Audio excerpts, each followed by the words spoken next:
It's my great pleasure to have Katsuhiro Soda with me. He's the director, producer, cinematographer, editor of two great documentaries that I love, Campaign and Mantle. And I'll talk about those two films with Soda. So, Soda, thanks a lot for doing this with me. Oh, thank you. All right, so I'll start with your latest film, Mantle. So, Mm. when you finished Mantle, did you expect this is going to be an award-winning film that it is, and the success that you have in Japan right now? No, not really, because when I make my film, I do it for my own personal reasons, Hmm. and I don't really think about how it's going to be received by other people. Hmm. And it's such a personal motivation that I don't even think that anybody else other than me might like it or not. So it's a pleasant surprise, but I didn't really expect to have any awards or well received by Japanese public at all, actually. Yeah, I've seen some of the photos of people lining up in the theater to watch Yeah. the film, and the press that you have received is just tremendous, and Mm, it's a very important subject too. So you right. mentioned that it's a personal film in some sense. Can you Yeah. talk a little bit about that?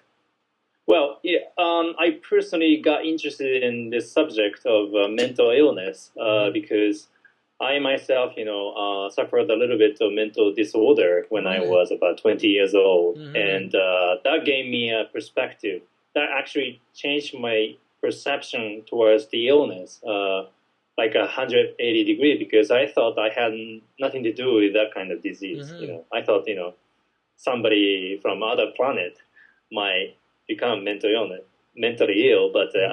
I don't. But Hmm.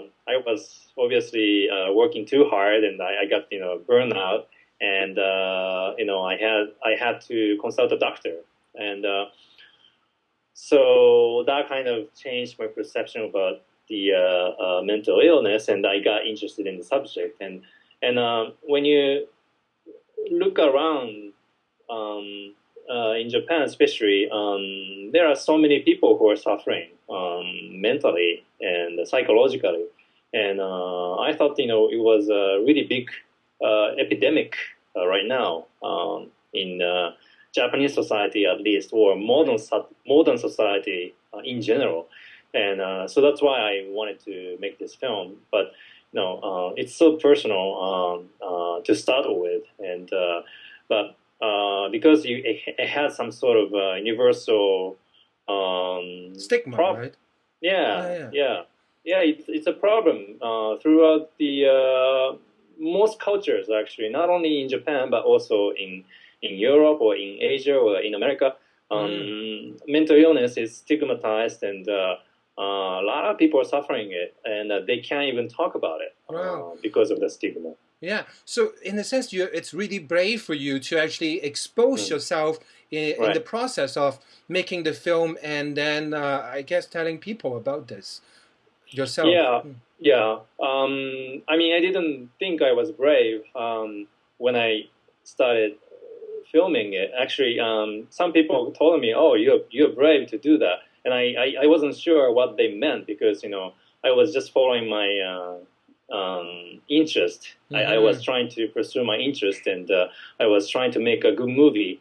But Mm-hmm. gradually, I realized that for example, in Japan, when I asked somebody at the clinic to get permission to shoot the film, Yeah. 80% or 90% declined because they Mm-hmm. didn't want to be on film. They Mm-hmm. didn't want to reveal that they had illness. Mm-hmm. And Sorry, you mean the clinic or the patients themselves? yeah, The patients. patients. Yeah, Right. So this yeah. is I had to you're get. talking about this Yeah, I had. clinic, and 80-90% of the patients Yeah, don't want to yeah. be. Oh, okay. Didn't want Really? to be on the film Mm-hmm. because they don't even tell their parents. They don't Right, even right. tell their friends or colleagues or neighbors. And I realized it was such a big taboo, and Mm-hmm. in Japan especially, when they appear on TV or movies, usually their faces are blurred. Right, right. Yeah. By the effects. Yeah, yeah. And to hide their identities. But yeah, but I didn't want to do that, and but that way I feel so responsible about their future or about their images, and that was kind of scary because I was exposing their very personal stories or personal sufferings. Yeah. So I realized. I think I'm jumping ahead on this because you just mentioned, because what you just mentioned now. There's one particular not only scene, it's the lady where she told of her story about her and her baby, and how like that scene and that situation must be really a struggle for you to how to cut it, and like, can you talk more about that? I had to think so many times before I decided to put that scene in the film, because she might, she talked about her terrible experience of her baby being passed away because of her action. Yeah. And she confessed to me, and she didn't really talk about it to anybody else. Oh yeah. And